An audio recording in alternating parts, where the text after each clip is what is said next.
शोर मचाना बंद कर दे बिल्कुल। और अपने आज का टॉपिक स्टार्ट करते हैं। बड़ा ही बढ़िया टॉपिक है एसी जनरेटर। मतलब कि एसी जनरेटर नाम से समझ में आ रहा है जो ऑल्टरनेटिंग करंट को पैदा करे ना, ऑल्टरनेटिंग करंट बनाए। अभी ऑल्टरनेटिंग करंट होता क्या है मैं आपको एक्सप्लेन करूंगा थोड़ा सा, और फिर उसको हम जनरेट करेंगे। आज उसका ड्राइव करेंगे, क्या ड्राइव आता है एग्जाम के अंदर, सारी बातें हम छोटी छोटी बातें उसकी डिस्कस करेंगे। क्लियर है?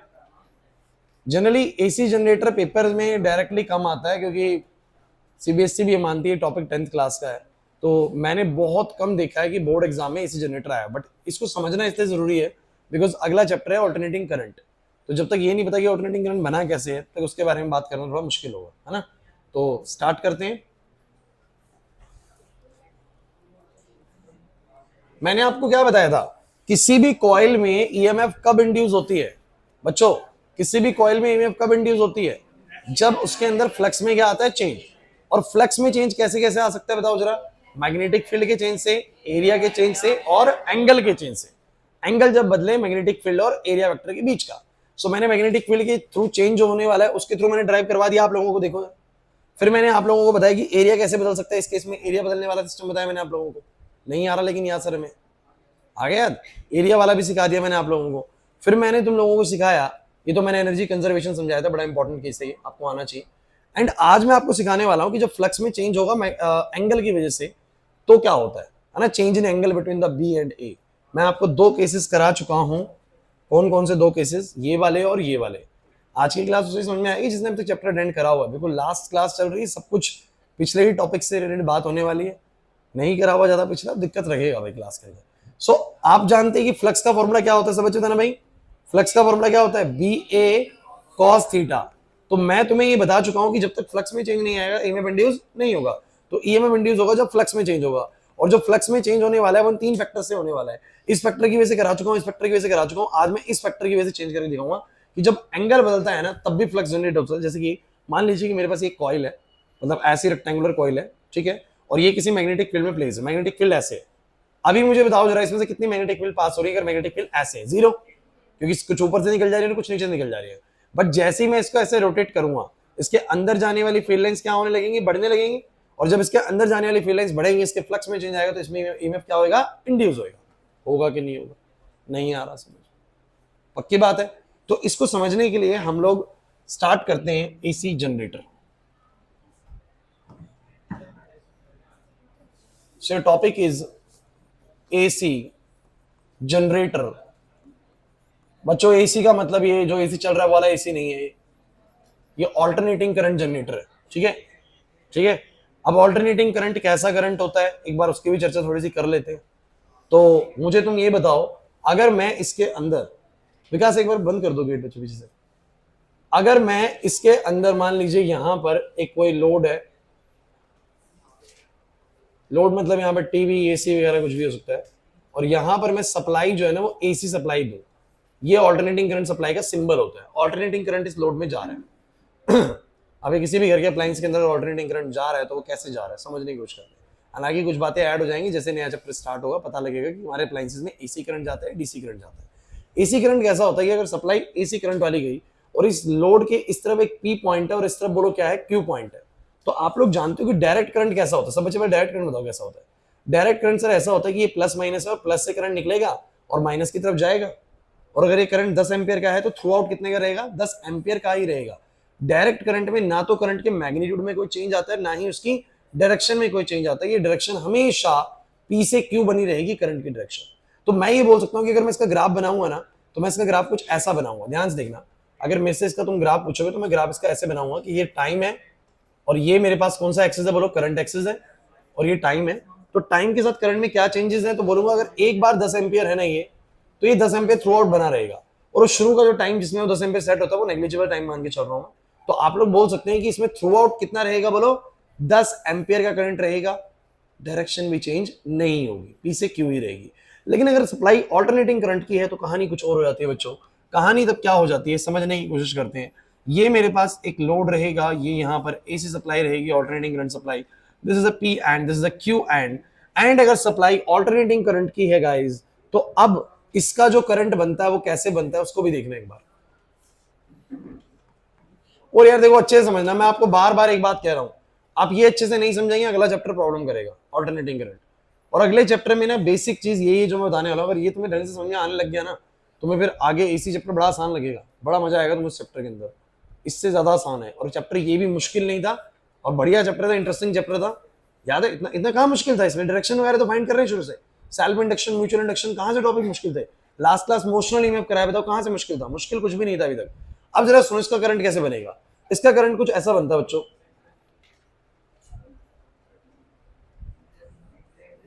मतलब क्या है इसका सचिन, मतलब क्या है इसका कि करंट सर पहले बढ़ता है फिर घटता है सर कुछ देर बाद, समय वाला एक्सिस ये, कुछ समय के लिए करंट बढ़ा और फिर घटा, फिर लेकिन सर नेगेटिव साइड पे करंट आ गया।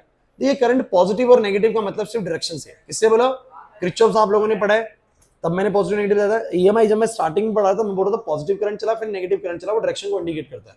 तो क्या होता है, for half of the time the current is goes from the P to Q direction, for the another half of the time the current is goes from the Q to P direction. Basic ideology समझनी पड़ेगी तुम्हें AC current की, कि AC current के अंदर ना आपका ना, मान लो कि 4 सेकंड के लिए एक साइकिल चलती है, मतलब 4 सेकंड के लिए ही बस मैं देख रहा हूं करंट कैसे चल रहा है। तो 2 सेकंड के लिए करंट चलेगा पी से क्यू डायरेक्शन में, और अगले 2 सेकंड के लिए करंट चलेगा क्यू से पी डायरेक्शन में। और मजे की बात यह है कि जो करंट पी से क्यू और क्यू से पी चल रहा है ना, ये भी कांस्टेंट करंट नहीं है, ये करंट भी बदल रहा है।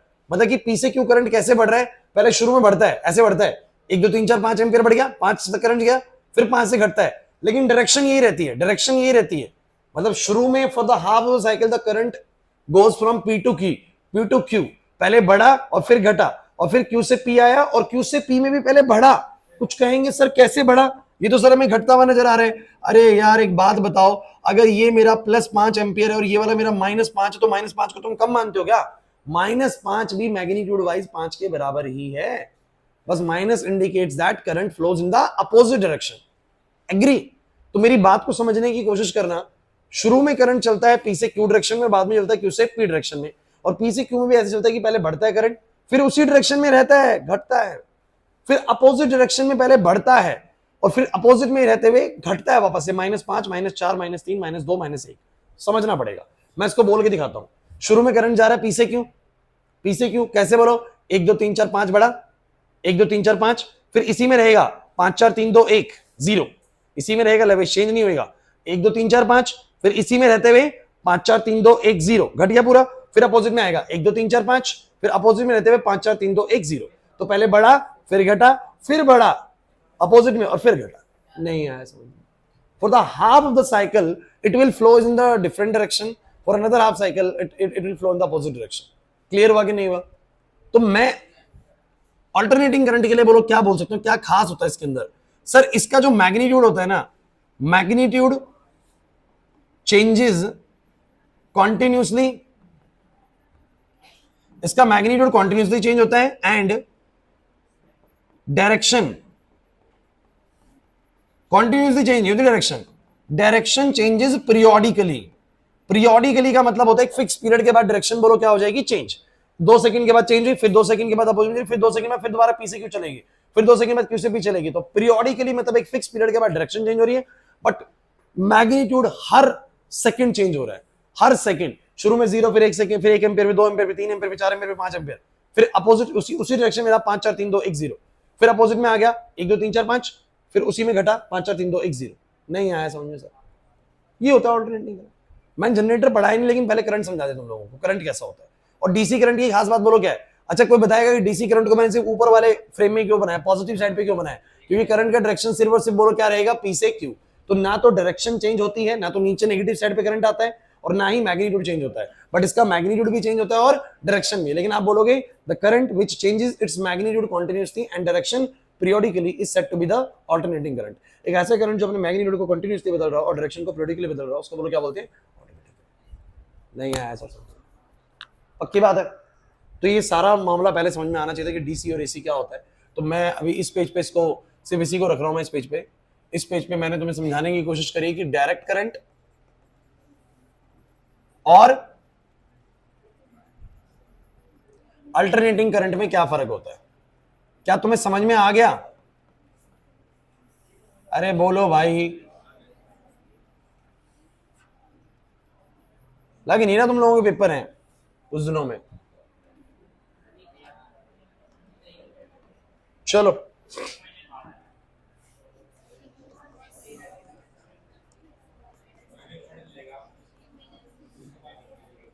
तो भाई एसी जनरेटर कैसा डिवाइस होता है, कैसा डिवाइस होता है, किस डिवाइस को, इंट्रोडक्शन बताओ क्या है इसका। सो बोलते हैं it is a device, it is a device which converts which converts mechanical energy into electrical energy. ये एक ऐसा डिवाइस है जो मैकेनिकल एनर्जी को किसमें कन्वर्ट करता है। मैकेनिकल एनर्जी कौन सी एनर्जी, अरे जो आप शाफ्ट आप घुमा रहे हो, मान लो टरबाइन, आप साइकिल चला रहे हो, मैकेनिकल एनर्जी है। कोई भी एनर्जी जो आपने मेहनत करके बनाई तो मैकेनिकल एनर्जी, और वो मैकेनिकल एनर्जी को किसमें कन्वर्ट करता है, बोलो इलेक्ट्रिकल एनर्जी में, that is your AC generator. ठीक है, चलो ये तो एसी जनरेटर है। अब यहां मैं इसका डायग्राम वगैरह बनाऊंगा बच्चों, समझाऊंगा कि डायग्राम में क्या क्या चीजें होती हैं, बड़ी इंपॉर्टेंट चीजें डिस्कस करनी है हमें। फिर मैं इसका एक बड़ा इंपॉर्टेंट एस्पेक्ट डिस्कस करूंगा, इसका प्रिंसिपल क्या है। प्रिंसिपल हमेशा पहले डिस्कस होता है वैसे। प्रिंसिपल किस सिद्धांत पे काम करता है, तो it is based on the principle of electromagnetic induction. जो चैप्टर हमने पढ़ा है उसी के सिद्धांत पे ही काम करता है कि whenever there is a change in magnetic flux linked to a coil, it will induce EMF in itself. यही इसका प्रिंसिपल है। क्या प्रिंसिपल है, दोबारा सुन लीजिए। होता क्या है, बच्चा पूरा एसी जनरेटर पढ़ के चला जाता है, प्रिंसिपल याद नहीं होता उसको। किस सिद्धांत पे काम कर रहा है, तो किस सिद्धांत पे बोलो, it is based on the principle of, it is based on the principle of electromagnetic induction, that is whenever there is a change in magnetic flux linked to a coil will induce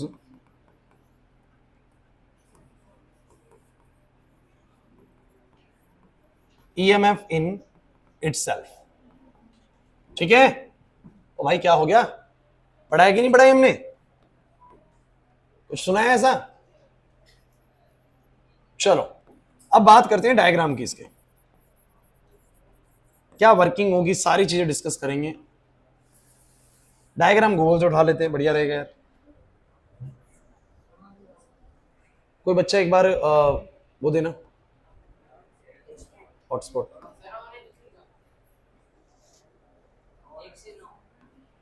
किसका on है, नाम, ओए बाकी मत शुरू कर लेना।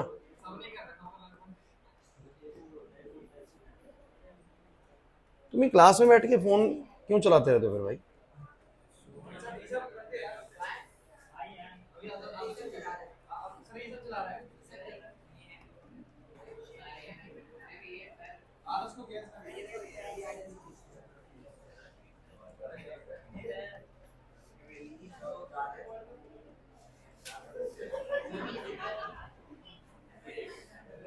ओए बस भाई,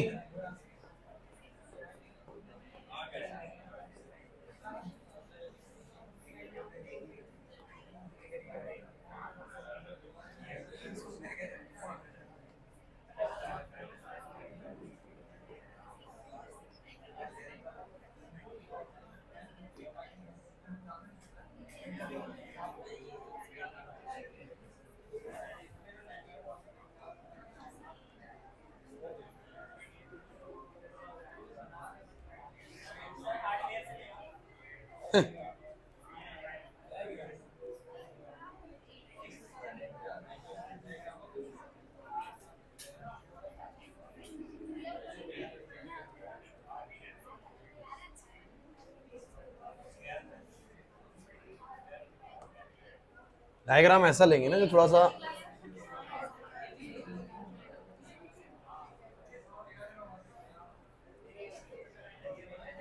मजा नहीं आया।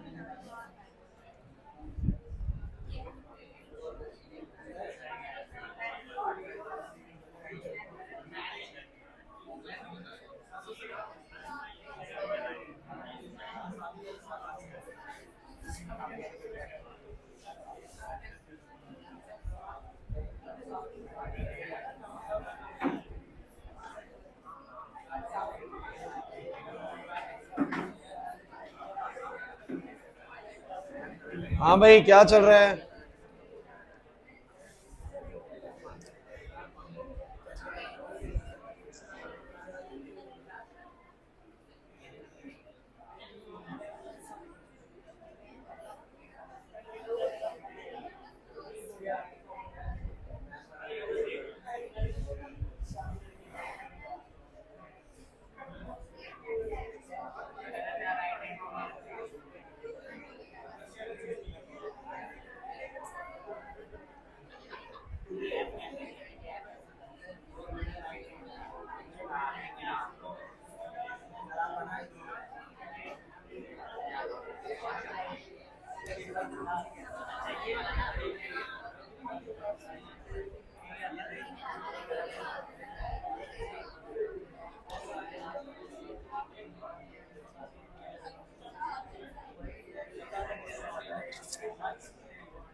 भाई क्लास शोर क्यों हो रहा है भाई?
करो शोर करो, समझने से तो मतलब है नहीं, कुछ करा देख लेते हैं।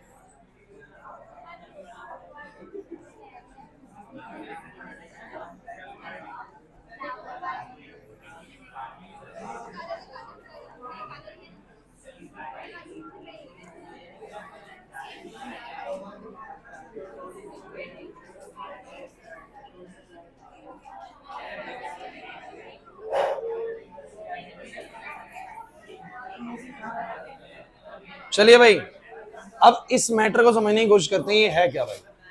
क्लास ध्यान से देखना, बहुत सिंप्लीफाइड तरीके से ऐसी जनरेटर मैंने बताया ये वाला, और यहां पर मैं इसको नाम देता हूं, ये साइड ए बी सी और डी है। और होता क्या है मैं आपको बता दूं, ऊपर यहां पर ना एक ऐसे करके ना हमने शाफ्ट भी लगा रखी होती है, जिसको हम रोटेट करेंगे। इसी को तो हम क्या करेंगे बोलो, ऊपर रोटेट करेंगे। क्लास ध्यान से देखो यार, बहुत आसान है, मुश्किल नहीं है बिल्कुल भी।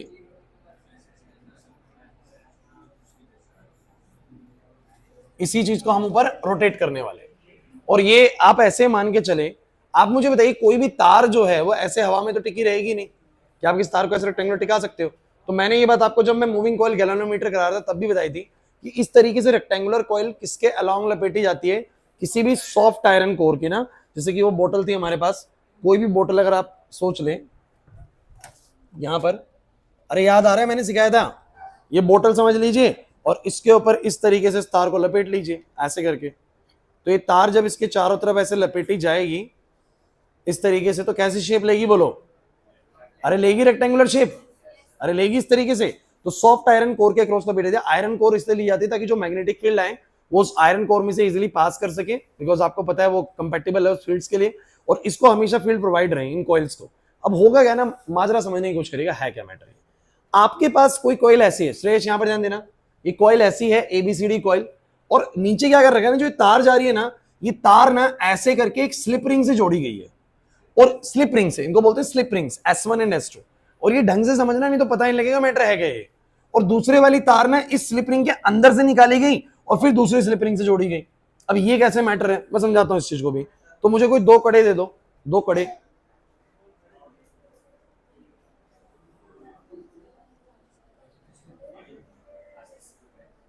आशीष दियो भाई,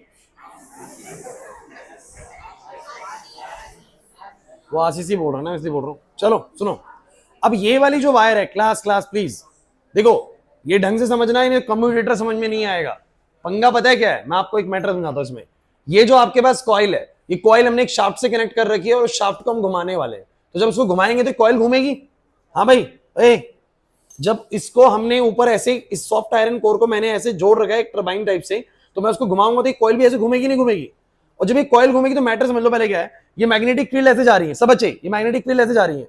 तो अभी तो इस कॉइल में से कोई फील्ड नहीं जा रही, लेकिन जैसे ही ऐसे रोटेट करेगी, चाहे इस तरफ को रोटेट करे, प्रेरणा क्या कर रहे हो, जब ये चाहे इस तरफ को रोटेट करे, जैसे ये रोटेट करेगी, इस कॉइल के अंदर जाने वाली फील्ड लाइंस बढ़ने लगेंगी नहीं बढ़ने लगेंगी। और जब इसके अंदर जाने वाली फील्ड लाइन बढ़ने लगेंगी, यानी फ्लक्स में चेंज आएगा, तो ये अपने अंदर बोलो क्या कर लेगी, ईएमएफ इंड्यूस कर लेगी। अरे नहीं आ रहा समझ में, अभी तो भाई इसमें जीरो फील्ड पास कर रही है। तनिष क्यों जीरो फील्ड पास कर रही है सर, क्योंकि जो फील्ड जा रही है वो आगे से निकल जा रही है, पीछे से निकल जा रही है कॉइल के। लेकिन जैसे ही ऐसे रोटेट होगा, अब मुझे बताओ जरा, अंदर जाने वाली फील्ड लाइंस बढ़ेंगी नहीं बढ़ेंगी। और जब अंदर जाने वाली फील्ड लाइंस बढ़ेंगी तो ये अपने अंदर बोलो क्या करेगा, ईएमएफ इंड्यूस करेगा। फिर बाद में फिर दोबारा से कम होने लगी, फिर ईएमएफ इंड्यूस करेगा। बोलो है कि नहीं। अरे नहीं आ रहा यार समझ में, पक्का बात। तो मुझे तुम एक बात बताओ, जब तुम इसको ऊपर घुमाओगे और ये कॉइल घूमेगी, और इस कॉइल में जो करंट बनेगा, वो करंट मुझे अपने घर में लाना है बेसिकली, है ना, किसी डिवाइस में लाना है, एसी में, टीवी में।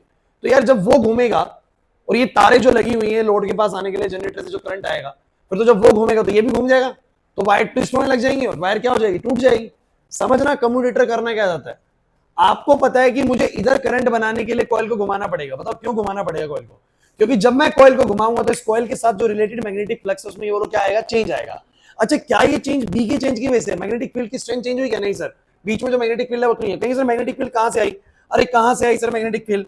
अरे भाई देखो, अगले 10 से 15 मिनट आप बिल्कुल बोर्ड पे बने रहेंगे, नहीं तो फिर मुझे मत बोलना सर जनरेटर समझ में नहीं आया।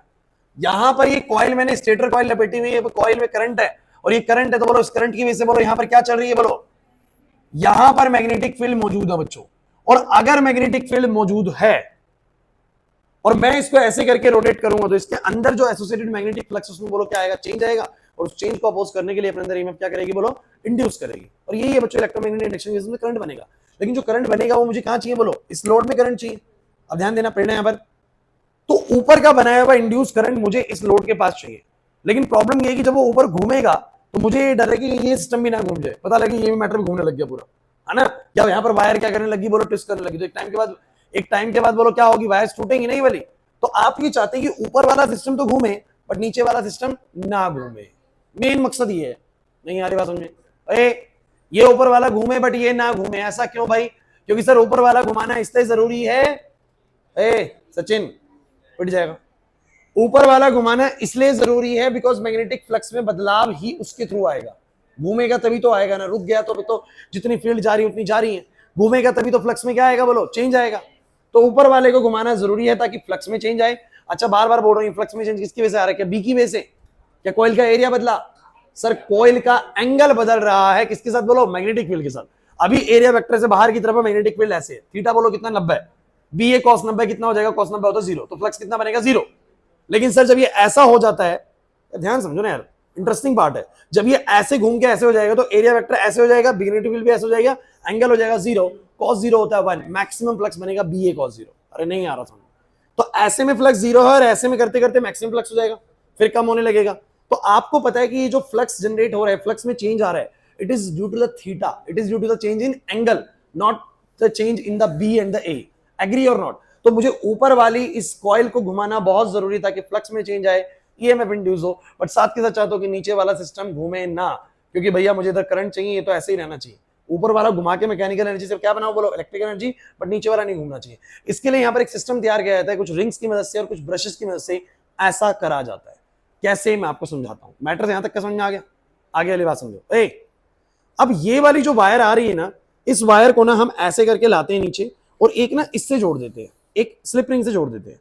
अब स्लिप रिंग से ऐसे जुड़ गया कि मान लो ऊपर से ये तार, अब इसको मान लेना तार, ठीक है ना, वायर इसको मान लेना, ये वायर ऊपर से आई, ये वायर ऊपर से आई और इस स्लिप रिंग से जुड़ गई। जुड़ गई? कौन सी वायर है बताओ जरा? ये वाली wire, A B wire. A B wire slip ring 1 से जुड़ गई। जुड़ गई भाई? जुड़ गई। ऐसे बिल्कुल टाइट कनेक्शन कर देते हैं ऐसे करके। और जो दूसरी वायर है, दूसरी बोलो कौन सी है? C D wire, A B C D. तो सीडी वायर को ना इसके अंदर से ऐसे निकाला जाता है, ऐसे करके निकाल दिया, निकाल दिया। अब एक बच्चा हो कोई सा, आओ लक्ष्य, दूसरा कड़ा उठाओ, ऐसे कर देना सबको दिखे। इधर आओ, साइड में आओ, बैग रख देना। कौन लेके जा रहे हैं बैग को? हाथ में लेके घूम रहा है तेरे को क्या करना है फिर? अब सुनो, अब सुनो क्लास, ये इसके बीच में से गया। ए भाई क्लास क्या कर रहे हो यार, ध्यान दो। ये जो मेरे पास ये छोटा पेन है, बेसिकली कौन सी वायर है जरा बताओगे? एबी। और जो ये इसके अंदर से पास हो रही है कौन सी वायर है बोलो? सीडी। और वो जुड़ी हुई किससे बोलो? स्लिप रिंग 2 से। अब बस मुझे तुम ये बताओ, अगर ये सिस्टम घूमेगा भी तो ये रिंग साथ के साथ घूमेगी और ये ऐसे घूमेगा, बोला है कि नहीं? और ये वाला भी घूम जाएगा, लेकिन कहीं भी एक दूसरे के टच में तो नहीं आएंगे। नहीं, समझो मेरी बात को। अगर ऐसे खड़े खड़े ये सिस्टम पूरा घूम जाए तो ये वाली चीज एबी वायर कहां आ जाएगी? यहां पर। और ये वाली घूम के थोड़ी सी कैसे हो जाएगी बोलो? घुमा दो इसको थोड़ा सा, ऐसे करके घूम के यूं हो जाएगी। मतलब मैं ये कह सकता हूं इसको मैं मल्टीपल टाइम्स भी घुमा लूं। अगर मैं मल्टीपल टाइम्स भी घुमा लूं तो ये वाली वायर हमेशा किससे जुड़ी रहेगी बोलो? स्लिप रिंग 1 से। और ये वाली किससे जुड़ी रहेगी बोलो? स्लिप रिंग 2 से। मुझे बताओ जरा, क्या कभी भी ऐसा होगा कि एबी वायर का कनेक्शन स्लिप रिंग 1 से टूटेगा? नहीं सर, क्योंकि जब ये घूमेगा ना ऊपर का सिस्टम, स्लिप रिंग भी घूमेगी साथ साथ, ऐसे घूमेगी गोल गोल, जैसे कड़ा घूम रहे हैं ना ऐसे। और जब ये वाली घूमेगी तो स्लिप रिंग 2 भी घूमेगी। बोलो तुम मुझे बस इतना बताओ, क्या तुम लोगों को एक बात समझ में आई कि जब ये सिस्टम घूमेगा तो अभी भूल जाओ नीचे की ब्रशेस ब्रशेस को भूल जाओ यार, चुप रहो। अभी समझो, जब ऊपर का सिस्टम घूमेगा तो इसके साथ स्लिप रिंग 1 घूमेगी और उसकी वजह से स्लिप रिंग, लेकिन हमेशा ये वाली साइड स्लिप रिंग 1 से जुड़ी रहेगी और ये वाली साइड स्लिप रिंग 2 से। क्या आपको ये वाली बात समझ में आ रही है? ऊपर का सिस्टम घुमाओ और इमेजिन करो, एबी उस तरफ आ जाएगा, सीडी इस तरफ आ जाएगा, लेकिन ये सीडी के साथ स्लिप रिंग 2 ही जुड़ी रहेगी और एबी के साथ स्लिप रिंग 1। फिर पूरा चक्कर लगा के वापस से स्लिप रिंग 1, मतलब हमेशा एबी के साथ कौन सी कनेक्टेड रहेगी? स्लिप रिंग 1 और सीडी के साथ स्लिप रिंग 2। और ये घूम रहा है, नीचे का सिस्टम ही भूल जाओ आप लोग, घूम रहा है वैसे। अब क्या करते हैं ये? अब एक बड़ा बढ़िया यहां पर कैलकुलेशन करते हैं। क्या करते हैं कि जो ये रिंग लगा रखी है ना, इसके साथ में ऐसी ब्रश लगा देते हैं। अब आप बताओ ब्रश क्या होती है? ब्रश क्या होती है? ब्रश ऐसे होती है और आगे ना ब्रिसल्स होती हैं ऐसे करके। बोलो होती है कि नहीं होती? अरे ये ब्रिसल्स होती हैं ब्रश के अंदर। अब अगर ये रिंग घूमेगी, अगर ये रिंग इसके साथ घूमेगी ऐसे करके, तो रिंग भले ही घूमती रहे और ये ब्रशेस इसके साथ हमेशा बोलो क्या करती रहेंगी? ऐसे कनेक्शन मेंटेन रखेंगी और ये कभी घूमेगा भी नहीं नीचे का सिस्टम। समझे नहीं मेरी बात को? अरे इस वाली रिंग के साथ जुड़ा हुआ ब्रश 1 और नीचे वाली रिंग के साथ जुड़ा हुआ बोलो क्या? ब्रश 2। ये पूरा ऊपर का सिस्टम भले ही घूमे, लेकिन ब्रश कभी भी नहीं घूमेगी और ब्रश हमेशा स्लिप रिंग 1 से और स्लिप रिंग 2 से बोलो क्या रहेंगी? कनेक्शन में रहेंगी। ये ब्रशेस जो बनाई जाती है ना, घर वाली ब्रश नहीं है, ये ब्रश बनाई जाएगी आप लोगों की कंडक्टिंग मटेरियल की, जो कि यहां से करंट को कैरी कर सके। क्लियर होता है कि नहीं होता? इस तरीके से ऊपर का सिस्टम जरूर घूमेगा बट नीचे का सिस्टम कभी भी नहीं घूमेगा। अरे यार नहीं आ रहा समझ में? और ये ए बी साइड हमेशा जुड़ी रहेगी इस वाले साइड से और ये सी डी वाली साइड हमेशा जुड़ी रहेगी इस वाली साइड से। जब ऊपर का सिस्टम घूमेगा तो साथ के साथ ये रिंग भी ऐसे घूमती है, ये वाली रिंग भी घूमती है, लेकिन ध्यान रखना ए बी इसी से जुड़ा रहेगा और ये वाला इसी से, क्योंकि टाइट कनेक्शन उसी से है। ए बी का टाइट कनेक्शन, ए बी का टाइट कनेक्शन किससे है बोलो? इससे ऐसे है, तो ये वाली साइड जब घूमेगी तो इसी के साथ जुड़ा रहेगा। और दूसरी वाली का साइड कैसे है बोलो? वो इसके अंदर से पास हुआ है और वो इससे ऐसे जुड़ा हुआ है, वो इससे ऐसे जुड़ा हुआ है, इस तरीके से। होल्ड करना थोड़ा मुश्किल है कि बंदे के लिए, ऐसे करके, ऐसे करके। अब ये घूम भी जाए, ऐसे करके घुमा दो, ऐसे करके घुमा दो, ये घूमता रहेगा और ये वाला भी घूमता रहेगा, कभी टच नहीं होंगे। मैं इसको 4-5 बार घुमा दूं ऐसे करके अपने हाथ को, तो भी ये बोलो क्या रहेगा? कभी टच में नहीं आएगा और ये वाला कभी टच में नहीं आएगा। बोलो नहीं आई बात समझ में? तो ए बी वाली साइड हमेशा स्लिप रिंग 1 से और सी डी वाली साइड हमेशा स्लिप रिंग 2 से, और नीचे वाला सिस्टम कभी भी नहीं घूमेगा with the help of the brushes. इस पूरे सेटअप को, जो नीचे का पूरा तामझाम बनाया गया ना, इसको बोलते हैं कम्यूटेटर। क्या बोलते हैं इसको?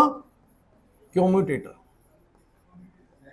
इसको बोलते हैं स्टेटर कॉइल, जो ऊपर हमने लगाई है। अरे नहीं आ रहा समझ में यार? हाँ मैग्नेट घुमा दे? नहीं यार, मैग्नेट, हमें एक ऐसा सिस्टम तैयार करना होता है जो इजी टू हैंडल हो ना। इजी टू हैंडल तो ये कि इसको घुमाओ और वो घूमेगा, ये नहीं घूमना चाहिए यार, यहाँ करंट चाहिए। अब यार ओए क्लास प्लीज, करंट से कहाँ करंट बना रहे हैं? अरे समझे नहीं, वो तुम मैग्नेट लगा लो ना यार, क्या दिक्कत है। हम यहाँ पर अब ये वाली बात भी है ना कि लो करंट से हाई करंट बना रहे हो, क्या पता। दूसरी चीज, आप मैग्नेट लगा लो, छोड़ो स्टेटर कॉइल, आप मैग्नेट लगा लो नॉर्थ पोल और south pole and produce magnetic fields. Stone से बनती तो है और उस मैग्नेटिक फील्ड से करंट बनाएंगे। सो गाइस बोर्ड पे सभी बच्चे, जरूरी नहीं है स्टेटर कॉइल ही लगानी, आप चाहो तो क्या लगा सकते हो, जैसे कि बुक्स में कई जगहों पर इन्होंने क्या बनाया, बोलो ये नॉर्थ पोल और ये बोलो क्या साउथ पोल, ऐसे बना लो, कोई प्रॉब्लम। यार तुम लोग क्यों शुरू हो गए? हाँ बोलो, क्यों नहीं बचे? ये कॉइल है, ये कॉइल ऐसे है, बता अभी फील्ड कैसे जा रही है? फील्ड आगे से जा रही है, पीछे से जा रही है, जीरो फील्ड है। अच्छा जीरो फील्ड क्यों से बच्चे बोलो? क्योंकि एरिया वेक्टर बाहर, मैग्नेटिक फील्ड ऐसे, थीटा 90, बी ए cos 90 जीरो। तो क्या बोल रहे यार सर, अपनी जैसे बोलते रहते कुछ। बी ए cos थीटा पता है, पढ़ाया कि नहीं पढ़ाया? पिछली चीजें पढ़ के आया करो यार, समझ में आ रहा है? फिर जब ये कॉइल घूमेगी आशुतोष, जब ये कॉइल ऐसे घूमेगी तो इसके अंदर जाने वाली फील्ड बढ़ेगी ना, कोई दिक्कत नहीं है। अंदर जाने वाली फील्ड क्या होगी? बढ़ेगी। और जब अंदर जाने वाली फील्ड बढ़ेगी तो फ्लक्स में क्या आएगा? चेंज आएगा, और ईएमएफ क्या होगा? इंड्यूस होगा। बट मुझे तुम्हें बार बार एक बात बोल रहा हूं, ये जो फ्लक्स में चेंज आया किसकी वजह से आया? क्या बी की वजह से, या कॉइल के एरिया की वजह से, या थीटा एंगल चेंज हो रहा है एरिया वेक्टर और मैग्नेटिक फील्ड के बीच का? सर एंगल चेंज हो रहा है, क्लियर हुआ कि नहीं हुआ? पक्की बात है, नहीं आया ना?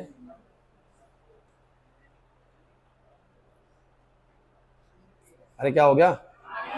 अच्छा एक बात और मुझे बताओ, अब ऐसे में जो डायरेक्शन वगैरह की तो बात करेंगे, ऐसे में डायरेक्शन की भी चलो बात कर ही लो। आपको नहीं लगता कि थोड़ी देर ऐसा होगा, थोड़ी देर ऐसा होगा कि जब ये कॉइल ऐसे घूम रही होगी तो अंदर जाने वाली फील्ड बढ़ेगी। जब अंदर जाने वाली फील्ड बढ़ेगी तो ये कहां की तरफ बनाएगा? बाहर की तरफ। और बाहर की तरफ बनाएगा तो करंट मान लो ऐसे चलाएगा। कैसे चलाएगा बोलो? ऐसे। ऐसे का मान लो कि अगर तुमने इसको ए बी माना हुआ है, सपोज करो अगर तुमने इसको क्या माना हुआ है, ये ढंग से सुनना यार, ये ढंग से सुनना, ये सबसे जरूरी चीज है। अगर तुमने, कहां चली जाती चीजें, समझना मेरी बात को यार। अगर मान लो ये कॉइल को आप लोग ऐसे घुमा रहे हैं, ये ए है, ये बी है, ये सी है, ये डी है, ढंग से सुन लो नहीं तो फिर नहीं आएगा समझ में। ए बी सी डी, अगर ये बाहर की तरफ गया तो अंदर जाने वाली फील्ड बढ़ रही है, तो ये रोकने के लिए क्या करता है बोलो? बाहर की तरफ बनाएगा और करंट को ऐसे चलाएगा। ऐसे चलाने का मतलब बोलो कैसे चलाएगा? बी से ए, कहां से चलाएगा बोलो? अच्छा बी से ए चलाने का मतलब ऐसे ऐसे आएगा, ऐसे से आएगा, ऐसे से आएगा, देखो यहां से आएगा, ऐसे से ऐसे ऐसे, कहां जाएगा? क्यू से पी, कहां जाएगा? लोड में चेक करना कहां जा रहा है? क्यू से पी, याद कर लो क्यू से। लेकिन आप मुझे बताओ किसी सर्टेन टाइम के बाद यही जो अंदर जाने वाली फील्ड लाइन से वापस से क्या होने लगेंगी? कम। और जब ये अंदर जाने वाली फील्ड लाइंस कम होने लगेंगी तो कहां की तरफ बनाएगा? अंदर की तरफ। और अंदर की तरफ बनाएगा तो इसी साइड को याद करो, अब ये नीचे की तरफ बनाएगा। समझे नहीं कैसे? सर जब अंदर की तरफ फील्ड कम होगी तो अंदर की तरफ बनाएगा ना, और अंदर की तरफ बनाएगा तो क्या करेगा बोलो? करंट को नीचे बनाएगा। नीचे मतलब ए से बी, और ए से बी बनाएगा तो बोलो, ए से बी बनाएगा तो बोलो कैसे कैसे? ऐसे ऐसे ऐसे, पी से क्यू। डायरेक्शन चेंज होगी कि नहीं होगी? सर क्योंकि आप लोग एक दिमाग लगाने की कोशिश करें, ज्यादा सोचना नहीं है इसके बारे में। जब ये कॉइल घूम रही है ना, तो कभी तो इसके अंदर फ्लक्स जो है बढ़ रहा है, और कभी बोलो क्या हो रहा है? घट रहा है। जब बढ़ रहा होगा तो वो किसी और डायरेक्शन में करंट इंड्यूस करेगी, जब घट रहा होगा तो किसी और डायरेक्शन में। इस कारण से ऊपर जो करंट है कभी ए से बी चलेगा और कभी बी से ए, और जिसके कारण कभी अगर ए से बी आ रहा है तो नीचे पी से क्यू जा रहा है, और जब बी से ए जा रहा है तो यहां पर क्यू से पी आ रहा है। इस कारण से हमारा करंट ना पीरियोडिकली अपनी डायरेक्शन को बोलो क्या कर लेता है? चेंज कर लेता है। कभी पी से क्यू करता है और कभी क्यू से क्या करता है? पी। हालांकि ये तुम्हें right and Fleming's right and rule से समझाते हैं। Generally Fleming's right and rule से ऐसा कहते हैं कि मैग्नेटिक फील्ड इस तरफ है, देखो ये मैग्नेटिक फील्ड है, मैग्नेटिक फील्ड इस तरफ है, फोर्स कहां लग रहा है इसके ऊपर बोलो? बाहर की तरफ। सब बच्चे ध्यान देना भाई, इस हाफ जर्नी के लिए पहले ए से बी, बच्चों बोर्ड पे इंपॉर्टेंट चीज है, ऊपर वाला पॉइंट में ए बोल देता हूं, ए, नीचे वाला बोलो क्या? बी, यहां वाला बोलो क्या? सी, यहां वाला बोलो क्या? डी। और सिमिलरली ये ए, कुछ कहेंगे पता नहीं ये कैसे बन गया, सी मैंने ऊपर कैसे कर दिया? डी, यहां पर सी। बच्चों A B C D, similarly अगर ये ए बी सी डी है तो ए इसके पीछे तो होगा ना यहां पर। अरे यार मैं पीछे वाली साइड तुम्हें दिखेगी नहीं ना ऐसे करूंगा तो ये वाली साइड को मैंने ए लिख दिया है, नीचे वाली को बी, और इस वाली को सी, और इस वाली को डी। कुछ कह रहे हम तो इसी में कंफ्यूज हो गए, जनरेटर तो छोड़ो, मतलब पेपर समझ नहीं आता। ए बी सी डी, तो ए यहां है तो ए मैंने यही लिखा है, बी यहां तो बी यही लिखा है। अब तुम मुझे बताओ, फ्लेमिंग्स राइट एंड रूल लगाते हैं। फ्लेमिंग साइड रूल में ये मैग्नेटिक फील्ड होती है, ये फोर्स होता है और ये करंट होता है। दोनों दो चीजें तुम्हें बताओ, तीसरी चीज पता लग जाएगी। सब बच्चे बताना शुरू में क्या होता है, इधर मैग्नेटिक फील्ड, इधर फोर्स कहां लग रहा है, बाहर की तरफ, बाहर की तरफ ये कॉइल जा रही है, करंट कहां चलेगा, ऊपर, मतलब करंट बोलो कहां जा रहा है, बी से ए, कहां जा रहा है बोलो, बी से ए, अभी बस कैच कर लो बी से ए। लेकिन अभी थोड़ी देर बाद जब ये ऐसे हो जाएगा तो आपको पता है कि जो ये एबी वाली साइड, जो पहले ए यहां था, बी यहां था, अब हाफ साइकिल के बाद यहां पर आएगा ना, अब मुझे बताओ ए बी कहां जाएगा, अंदर, कहां जाएगा बोलो, तो मैग्नेटिक फील्ड ऐसे है और ये अंदर जा रहा है, तो करंट क्या हो गया, ए से बी, पहले कहां था, दोबारा दोबारा दोबारा शुरू करते हैं, ऊपर ए नीचे बी, ये रहा Fleming's right hand rule, this is your magnetic field, बताता हूं, this is your magnetic field, magnetic field ये होती है, फोर्स कहां लग रहा है, अंगूठे से बाहर की तरफ, और करंट कहां बोलो, ऊपर, करंट याद करो बी से ए, क्या याद करो बोलो, नहीं आ रहा याद। और जब ये हाफ साइकिल घूम जाएगी तो अब यही वाली साइड अंदर जाएगी, तो मैग्नेटिक फील्ड ऐसे, फोर्स अंदर, तो बोलो क्या आएगा, ए से बी। तो for the first half cycle the current goes from B to A, for the next half cycle the current goes from A to B. तो आधी साइकिल के दौरान ए से बी गया, बाकी की आधी साइकिल के दौरान बी से ए गया। तो आप बोलेंगे ना, जब बी से ए जा रहा है तो सर लोड में क्यू से पी आएगा, जब ए से बी आ रहा है तो लोड में पी से क्यू आएगा। तो for the half of the cycle the current goes from the A to the B, P to the Q, and the next half cycle के लिए बोलो कहां जाएगा, Q से P। और ये बच्चों मूव नहीं कर रहा है, मूवमेंट सिर्फ उसकी हो रही है। अभी भी समझ में नहीं आ रहा सर, मुश्किल लगा, इजी लगा, इजी भी नहीं है, ठीक ठाक है। चलो सुनो, नहीं आई बात समझ में, पक्की बात है, आगे बढ़ू उसमें। अब तुम मुझे एक बात हो बताओ, यहां तो बात होगी सारी की सारी जो मैंने आपको एक्सप्लेन करी। अब एक और जरूरी चीज, रुक जा, ये देख ले, क्या तुम लोगों को एक बड़ी जरूरी चीज याद है 11th क्लास की, कि आप लोग ये पढ़ते थे कि जैसे कोई चीज अगर गोल घूम रही है, अगर कोई चीज गोल घूम रही है, ध्यान देना यार, बड़ा इंपॉर्टेंट, अभी खत्म नहीं हुआ मामला, और वो यहां से शुरू करती है टाइम 0 पर, तो किसी पर्टिकुलर टाइम टी के अंदर वो कितना एंगल सबटेंड करेगी, यहां पर ये डिपेंड करेगा उसकी एंगुलर वेलोसिटी पे। एंगुलर वेलोसिटी क्या होती है, एंगल कवर्ड इन 1 सेकेंड। तो अगर किसी ने बोला कि मेरी एंगुलर वेलोसिटी 10 डिग्री पर सेकेंड है, हालांकि आप जानते हैं कि एंगुलर वेलोसिटी डिग्री पर सेकंड में ना बता के रेडियन पर सेकंड में बताई जाती है, कोई प्रॉब्लम नहीं है, बच्चों को जल्दी डिग्री पर सेकंड समझ में आता है, इसलिए पहले डिग्री पर सेकंड बोल रहा हूं, बट आपको वो किसमें देगा, रेडियन। अरे एंगल का ही यूनिट डिग्री भी है और बोलो क्या है, रेडियन भी है। आप बस जानते हो कि 360 डिग्री बराबर होता है 6.28 रेडियंस के, पता नहीं क्या बोल दिया सर ने, पता है ना। तो आपको पता है कि एंगुलर वेलोसिटी इसकी, मान लो सपोज दैट, इच्छा विद्या देख ले, एंगुलर वेलोसिटी इसकी 10 डिग्री पर सेकंड है, इसका मतलब ये कितनी रेट से एंगल कवर कर रहा है, हर सेकंड में 10 डिग्री ऊपर बढ़ जाता है, तो 5 सेकंड में कितना एंगल कवर करेगा, 50 डिग्री। अरे यार इसकी अगर 10 डिग्री पर सेकंड इसकी एंगुलर वेलोसिटी, एंगुलर वेलोसिटी का मतलब होता है angle covered in 1 second, linear velocity का मतलब होता है डिस्टेंस कवर्ड इन 1 सेकंड, ये होता है एंगल कवर्ड इन 1 सेकंड। तो अगर 1 सेकंड में ओमेगा एंगल कवर्ड होता है, तो मुझे बताइए टी सेकंड पे कितना एंगल कवर्ड होगा, ओमेगा टी। तो तुमने थीटा का फॉर्मूला पढ़ा है कि नहीं पढ़ा, कि थीटा का फॉर्मूला ओमेगा टी होता है, हमें नहीं बताया। Omega is the angle covered in 1 second, so 2 second में कितना कवर होगा, 2 ओमेगा, 3 सेकंड में 3 ओमेगा, और टी सेकंड्स में टी ओमेगा। तो तुम मुझे बस ये बताओ बच्चों, यहां जो ये एंगल चेंज हो रहा है वो किस बात पर निर्भर करता है, कि मैं कितनी तेजी से, कितनी एंगुलर वेलोसिटी से इसको घुमा रहा हूं। अगर मैं ज्यादा तेज घुमा रहा हूं तो एंगल ज्यादा तेज बदलेगा कि नहीं बदलेगा, और ज्यादा फ्लक्स में चेंज आएगा तो ईएमएफ इंड्यूस कैसा होगा, ज्यादा। और मैं अगर इसको हल्का घुमाऊंगा तो बोलो क्या होगा, ओमेगा कम होगा, तो एंगल में चेंज भी क्या आएगा, कम। इस वजह से मैं तुम्हें थीटा इक्वल्स टू क्या समझाना चाह रहा हूं, बोलो ओमेगा टी, क्योंकि मैं उस शाफ्ट को कितना तेजी से घुमाऊंगा, मतलब मेरे को उसको घुमाने की एंगुलर वेलोसिटी क्या होगी। अगर मेरी 10 डिग्री पर सेकंड है तो एंगल में चेंज धीरे धीरे आ रहा होगा, और वहीं मैं 25 डिग्री पर सेकंड की स्पीड से घुमाऊंगा तो मेरा एंगल में चेंज क्या आएगा, बोलो ज्यादा, तो ईएमएफ इंड्यूस कैसा होगा, बोलो ज्यादा। So we will discuss the induced EMF in the terms of omega as well, theta की टर्म्स में नहीं, किसकी टर्म्स में बोलो, ओमेगा की टर्म्स में पढ़ेंगे, बिकॉज ये कितनी एंगुलर वेलोसिटी रोटेट हो रहा है ना, ये बहुत बड़ा फैक्टर है डिसाइड करने में कि कितना ईएमएफ क्या होगा, इंड्यूस होगा। आशीष बात समझ में आ रही है। तो यहां पर जो मैं तुम्हें ड्राइव कराने वाला हूं बच्चों, प्लीज मुझे तुम ये बताओ, जो इसके अंदर जो ईएमएफ इंड्यूस होगा, आदर्श बहुत मारूंगा, देख ले, ईएमएफ जो इंड्यूस होगा बोलो कितना होगा, माइनस का डी फाई बाय में क्या बोलो, D T. The EMF induce in the EMF induce in coil due to change in flux is, बोलो कितना, E is equal to minus D phi by, agree और नॉट। अब तुम सब बच्चे मुझे ये बताओ, अगर इस जनरेटर कॉइल पे, जो मैंने कॉइल ली है, इस पे अगर n टर्न्स है तो इसका फ्लक्स कितना है, जरा बताओगे। सर फ्लक्स होता है N b a cos theta, और ये कितने एंगल से रोटेट हो रही है ये डिपेंड करेगा किसके ऊपर, बोलो ओमेगा टी पे। तो मैं थीटा को बोलो क्या लिख सकता हूं, ओमेगा टी। कुछ और समझ में नहीं आ रहा सर, पता नहीं क्या कहने जा रहे हैं। क्लियर है? तो तुम मुझे बताओ जरा, जो ईएमएफ इंड्यूस होगा इस कॉइल के अंदर वो होगा माइनस का d by d t of phi. Phi बोलो कितना बच्चों, n b a cos omega t. मुझे बताओ जो तो कांस्टेंट है बाहर निकाल लो सर, एन कांस्टेंट है, बी कांस्टेंट है, ए कांस्टेंट है, बच जाएगा d by d t of cos omega t. जिन बच्चों की मैथ्स अच्छी है भाई बोलना शुरू करें। कॉस समथिंग का डिफरेंशिएशन क्या होता है, माइनस साइन समथिंग, ठीक है?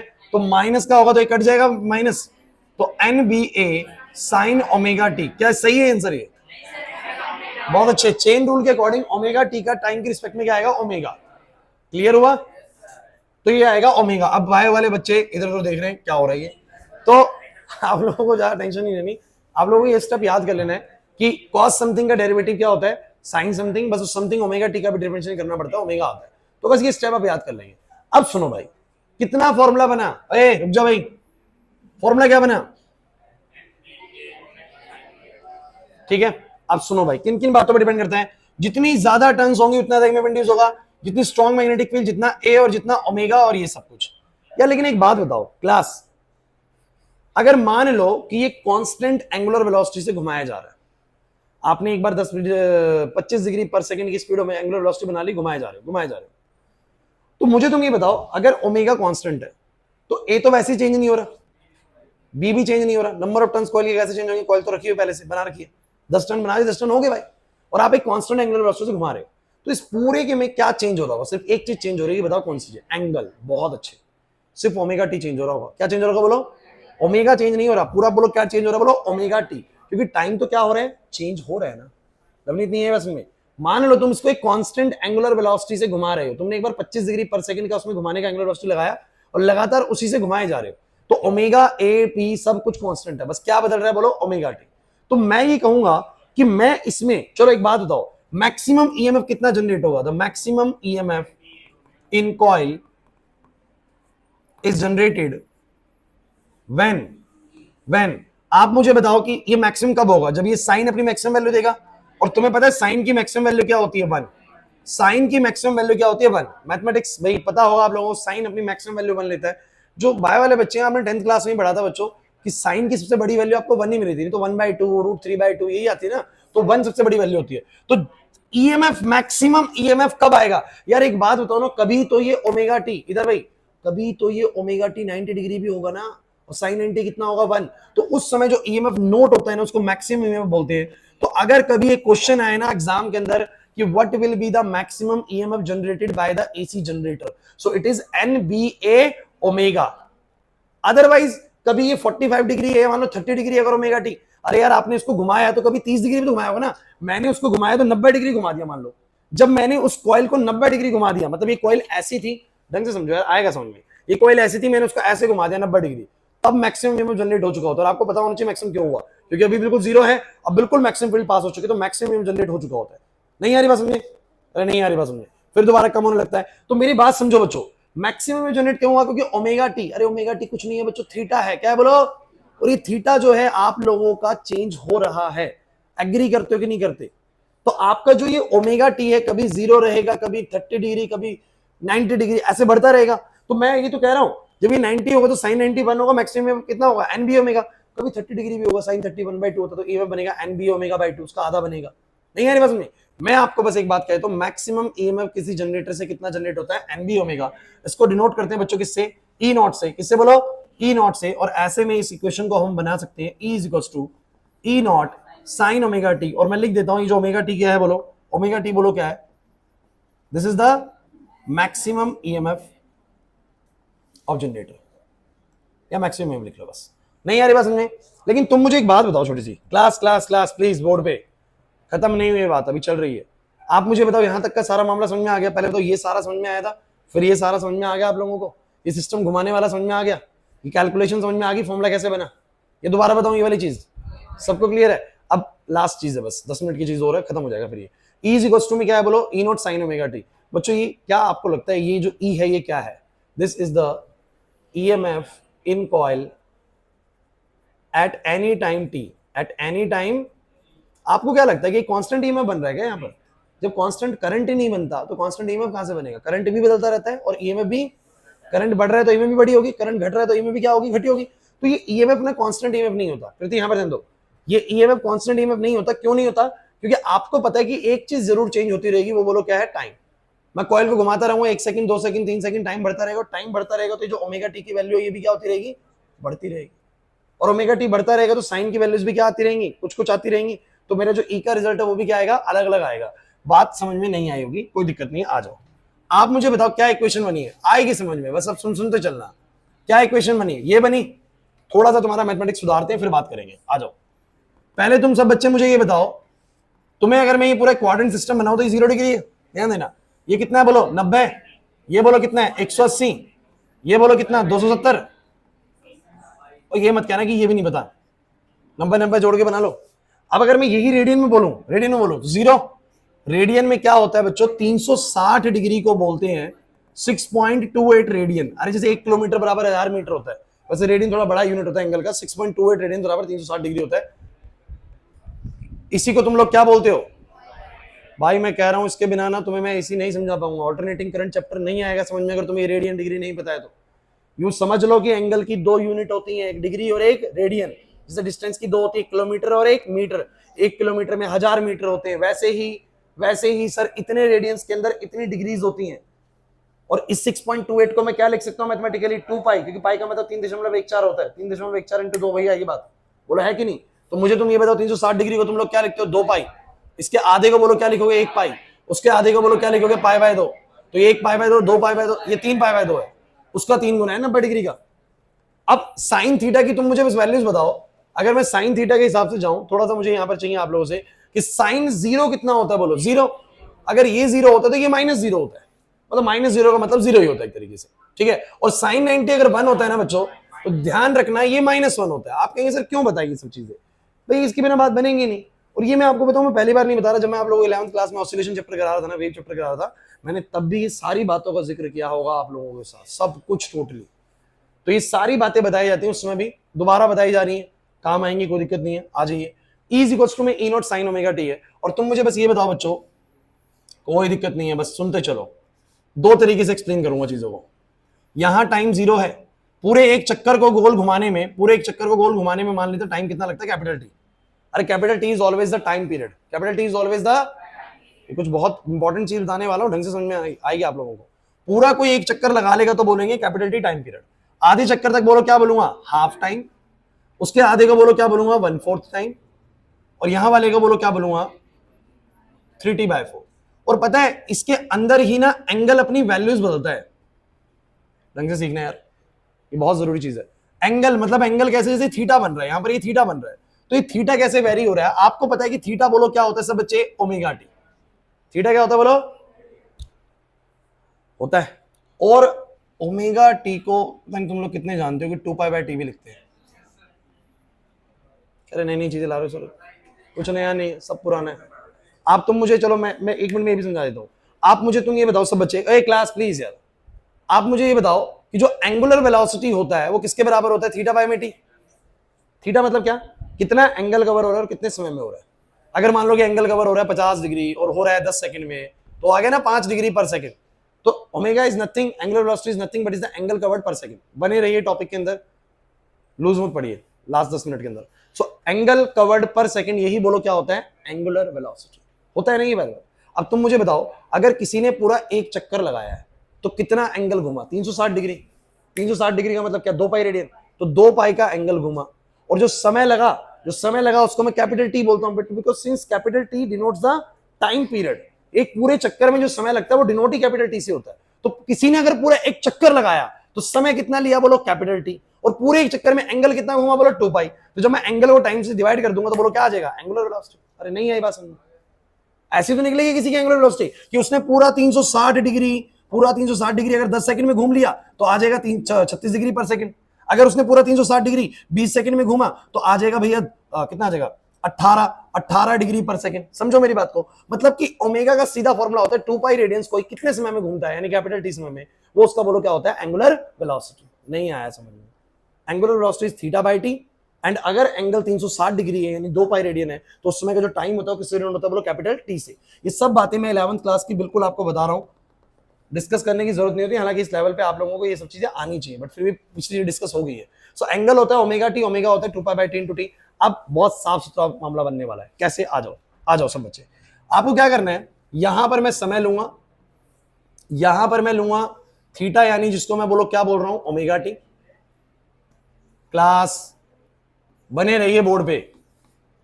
थीटा यानी ओमेगा टी, और ओमेगा टी का मतलब भी बोलो क्या है, 2π/t इंटू टी। वो थीटा ही है यार, वो थीटा ही है। और यहां पर बोलो क्या आएगा, ई बराबर में कितना, देखते हैं ई का वैल्यू कितना आएगा। ई का वैल्यू, ई का वैल्यू, चलो ई ही लिख लो, बस ई ही लिख लो। चलो चलो भाई, क्लास क्लास, और यहां बनने वाला है उसका, बस फिर क्लास खत्म। दोबारा समझा दूंगा, चिंता मत करिए, अगली क्लास में अगर डाउट लगेगा तो। आप बस बोर्ड पे देखिए, ये है टाइम जीरो पे। टाइम जीरो मतलब जब आपने इस कॉइल को घुमाना शुरू करा था, और जब घुमा के पूरा चक्कर ले लोगे तो ये वाला टाइम बोलो क्या होगा, कैपिटल टी। फोकस करना, पूरा चक्कर लेने के बाद जो समय होगा बोलो क्या होगा, कैपिटल टी। आधे चक्कर तक का समय बोलो कितना होगा, t/2। उसका आधा बोलो 1/4 चक्कर तक का t/4, और उसके मतलब बीच का 3t/4। अरे 4 भागों में मैंने टाइम को डिवाइड कर दिया, कॉइल जब घूमेगी तो। कैसे? ये t/4 समय, फिर t/2 समय आधा चक्कर हो गया, फिर 3t/4 समय, और पूरा t समय। ऐसे के दौरान ईएमएफ किसी तरीके से चेंज होती है। हालांकि आपको ग्राफ पता है, ग्राफ तो ऐसे ही आएगा, लेकिन मैं प्रूव करके दिखा रहा हूं कि ऐसे ही क्यों आता है। तो आप मुझे बस ये बताओ, जब टाइम बिल्कुल जीरो है, टाइम बिल्कुल, तो मुझे तुम बताओ थीटा कितना होगा जब टाइम जीरो था, एंगल बिल्कुल कितना है, बोलो जीरो है। समझे नहीं मेरी बात को? तो यहाँ पर टी को जीरो रखो सब बच्चे, टी को जीरो रखो, बोलो कितना हो जाएगा, जीरो। और अगर टाइम जीरो है तो थीटा जीरो है, और थीटा जीरो तो ईएमएफ का इक्वेशन सब बच्चे बताओ क्या है, ई इज इक्वल टू में ई नॉट साइन ओमेगा टी। अरे ओमेगा टी ही तो बोलो कौन है, थीटा ही तो है। समझ नहीं पा रहे? ओमेगा टी ही तो बोलो कौन है। तो ओमेगा टी की वैल्यू जीरो हो जाएगी, थीटा की वैल्यू जीरो हो जाएगी, तो साइन जीरो जीरो हो जाएगा, ईएमएफ कितना आएगा, जीरो। चलो, जब टाइम t/4 हो गया, क्लास क्लास क्लास बहुत जरूरी, जब टाइम कितना हो गया, t/4, t/4 समय पे आप जरा एक बार इस हाँ रखो तो सही, इस t की जगह पे t/4 रखो सब बच्चे, इस t की जगह पे t/4 रखो, तो t से t कटेगा, 2 से कटेगा 4, कितना आएगा, π/2। कितना आएगा बोलो, π/2। मतलब मेरे थीटा या ओमेगा टी बोलो कितना हो जाएगा, π/2। यार तुम खुद सोचो ना, जब ये ऐसे घूम जाता है t/4 समय में कितना एंगल हो जाता है, π/2। कितने एंगल से रोटेट हो गया, कितने एंगल से रोटेट हो गया, बोलो π/2 से। अरे नहीं यार बस में, अगर π/2 हो गया तो साइन π/2 कितना होता है, 1। देखो वहां पर साइन π/2 1 है, वैल्यू कितनी आएगी, ई नॉट। मतलब कि सर पहले जीरो था, और बाद में इतने ही समय बाद ईएमएफ कितना हो जाता है, बोलो मैक्सिमम वैल्यू अटेन कर लेता है, बोलो ई नॉट। नहीं आई ना बात समझ में, नहीं आई बात समझ में। फिर क्या होता है बोलो, t/2 समय पे, t/2 समय पे रखो t/2, इधर रखो t/2, t/2, t से t कटेगा, 2 से 2 कटेगा, पाई आएगा, क्या आएगा बोलो, और साइन पाई। अब साइन पाई जीरो, तो फिर से ईएमएफ कितना हो जाएगा, जीरो। तो वापस से ईएमएफ कितना हो जाता है बोलो। चिंता मत करिए, मेरे पास आसान तरीका भी बाद में बताऊंगा, सब क्या याद कर लो जिससे पेपर में बात बन जाए। ठीक है, आ रहा है समझ में, बहुत अच्छी बात है। जिसको बहुत मुश्किल लगे उसके लिए आसान तरीका बताऊंगा कि आपको बस कितनी बात पता होनी चाहिए ताकि आपको इसी चैप्टर समझ में आ जाए, वो भी बात करेंगे। लास्ट बात बच्चों, बोलो 3t/4 में 3/4 चक्कर पूरा हो चुका है। अब 3t/4 रखो, यहाँ पे 3t/4, t से t कटेगा, 4 से 3π/2, और 3π/2 रखोगे साइन 3π/2, तो माइनस का ई नॉट। माइनस का ई नॉट का मतलब ही होता है कि अपोजिट डायरेक्शन में मैक्सिमम ईएमएफ बन चुका है। बोला है कि नहीं? कुछ समझ में नहीं आ रहा सर, नहीं आ रहा ना? ये बन गया माइनस का ई नॉट। और जरा लास्ट मुझे बताओ बच्चों क्या आएगा, टी समय, टी समय यहां पर रखो तो कितना आएगा बोलो, 2π, और साइन 2π की वैल्यू कितनी थी, जीरो। तो वापस से कितना हो जाएगा बोलो, जीरो। बड़ा घटा, बड़ा अपोजिट में बड़ा माइनस साइड पे, और फिर बोलो क्या हो गया, घट गया। और ये मैंने क्यों बनाया था, कहते इसका क्या काम आया। अरे यार आप कुछ सोचो, टाइम जीरो पर कितना एंगल बनेगा, जीरो। t/4 पर आप एंगल देखो ना कितना हो गया, π/2। सीधा बताना चाह रहा है, t/4 पे कितना हो गया, t/2 पर कितना हो गया, सीधा बोल रहे हैं t/2 पर पाई हो गया। 3t/4 पे कितना बोल रहे हैं, और बिल्कुल टी पे बोलो कितना हो जाएगा, 2π। सीधा सीधा दिख रहा है बच्चों कि एंगल कैसे वेरी करेगा। अगर कोई चीज पूरा एक चक्कर लगा रही है तो एंगल कैसे वेरी हो रहा है, समय जीरो पर जीरो, t/4 समय के बाद सर अपने आप कितना हो जाएगा, 90 डिग्री। t/2 समय के बाद कितना हो जाएगा, 180 डिग्री, यानी पाई। 3t/4 समय के बाद हो जाएगा 3π/2, एंड पूरे टी समय के बाद सर कितना हो जाएगा, 2π। और ये ऐसी सिलसिला चलता रहेगा। नहीं आई ना बात समझ?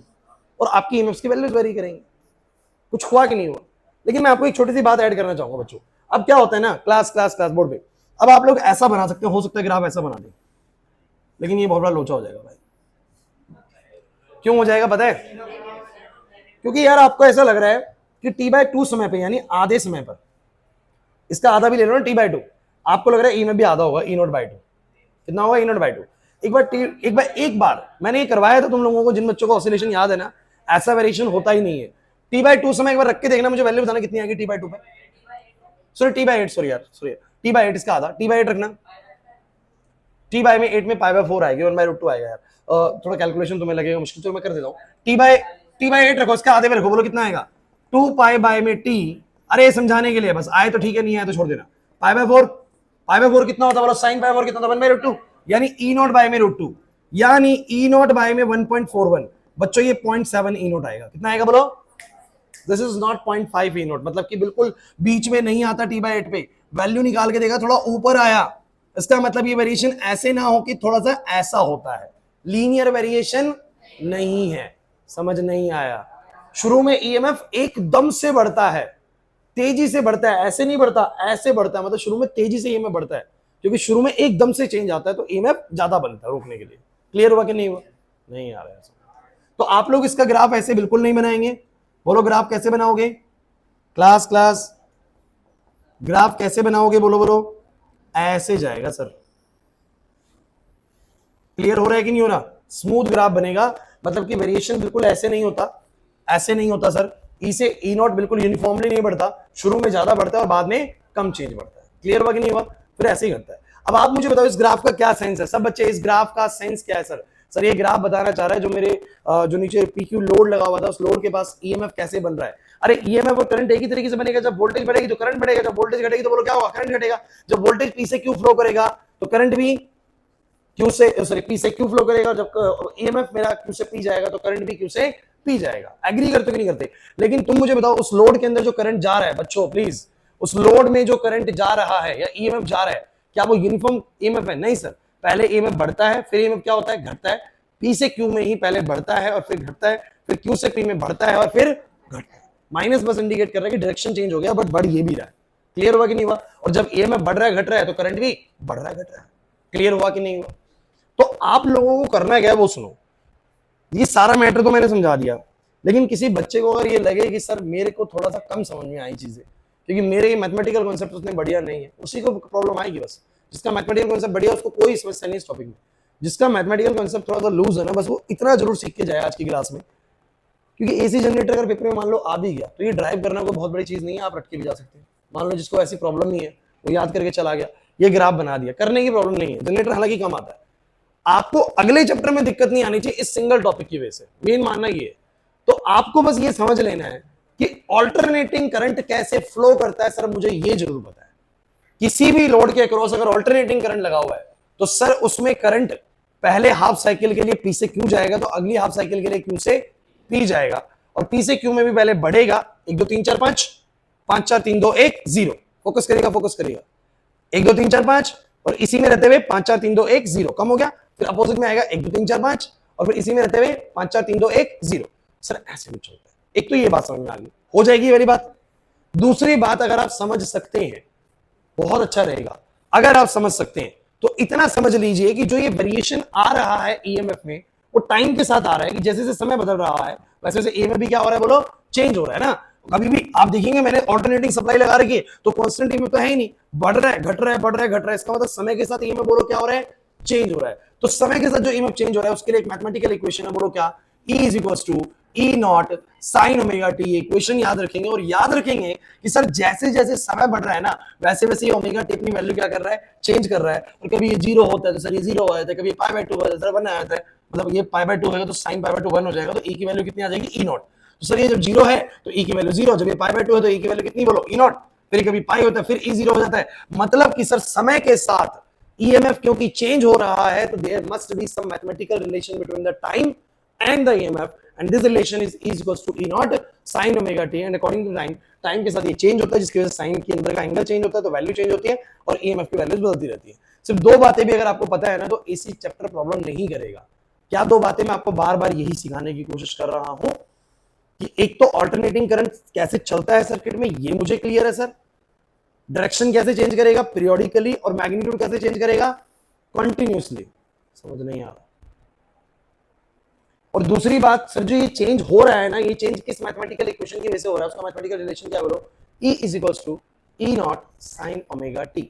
सर ये ओमेगा टी बदल रहा है, और अगर तुम बहुत अच्छे से कुछ ऐड ही करना चाहते हो तो बस इतना जरूर देख लीजिए अगर आपको लगता है तो कि वो ओमेगा टी कैसे बदलता है। समय जीरो पर ये ओमेगा टी कितना होता है, जीरो। और लॉजिकली यार, समय जीरो, टाइम जीरो, तो टी जीरो तो थीटा जीरो हो गया ना।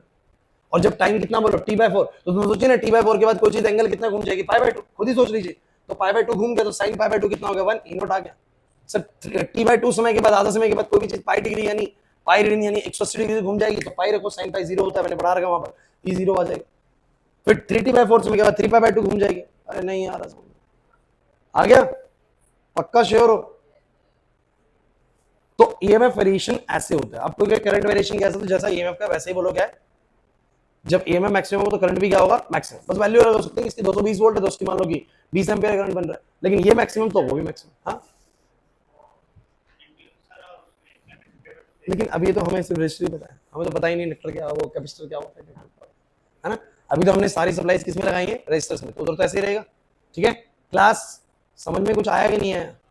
तो एसी जनरेटर मुश्किल लगा क्या भाई, रितिका, बोरिंग हो गया, लंबा हो गया टॉपिक थोड़ा सा है। अब है तो टॉपिक तो भाई क्या कर सकते हैं, क्लियर है। एसी जनरेटर बताओ क्या होता है, it converts the mechanical energy into, 2 minute लूंगा बस, mechanical energy into principle based on the electromagnetic induction, that is whenever there is a change in magnetic flux into a coil there will be induced EMF in the coil, है ना। और वो हुआ कैसे, तो जब ये कॉइल रोटेट हुई तो इस कॉइल के अंदर मैग्नेटिक फ्लक्स में क्या है, चेंज। उस मैग्नेटिक फ्लक्स के चेंज को उसने अपोज करने के लिए अपने अंदर बोलो क्या कर लिया, ईएमएफ इंड्यूस कर लिया। लेकिन कुछ देर के लिए वो ईएमएफ इंड्यूस होता है अपोजिट डायरेक्शन में और कुछ देर बाद अलग में, क्योंकि एक बार मैग्नेटिक फील्ड बढ़ रही होती है तो बाद में क्या हो रही होती है, घट रही होती है। इसलिए अपना डायरेक्शन क्या करता है बोलो, चेंज करता है। और इसी कारण से करंट कभी पी से क्यू चल रहा है और कभी क्यू से पी चल रहा है। क्लियर हो रहा है कि नहीं हो रहा। और ईएमएफ जो इंड्यूस हो रहा है वो किसके इक्वेशन के अकॉर्डिंग हो रहा है, minus D phi by D वे five N B A cos theta. Theta is you know that angle कितना बनेगा, जितनी एंगुलर वेलोसिटी उसके हिसाब से एंगल बनेगा। बोलो क्लियर होता है कि नहीं होता। सो एंगल कितना बनेगा, ओमेगा टी, कितनी एंगुलर वेलोसिटी है इनटू में कितने समय के लिए घुमा रहे हो उसके हिसाब से एंगल बढ़ता जाएगा। सो ओमेगा टी डिफरेंशिएट करा, इक्वेशन बन गया E equals to E not sin omega T. Make sure you know the value of E not. E not stands for the NBA omega, उसी को बोलते हैं E not, that is the maximum EMF produced in the coil. और ये variation समय के साथ कैसे हुआ मैंने आपको ग्राफ बना के दिखा दिया। थोड़ा सा घर से पढ़ के आइएगा, चिंता मत करिए। जो चीज मैंने आपको बताई है ना, सुनो, ये जो मैंने चीज बताई है ना अभी खत्म, मतलब कैसे खत्म की, अभी जब मैं एसी चैप्टर कराऊंगा ना तो मैं इसको 2 से 3 बार और डिस्कस करूंगा, बीच बीच में बार बार ये आएगा, ये क्वेश्चन बार बार आएगी, तब तक आप लोग बिल्कुल इसमें पक्के हो जाओगे। लेकिन समझ में आ गया, क्लियर है।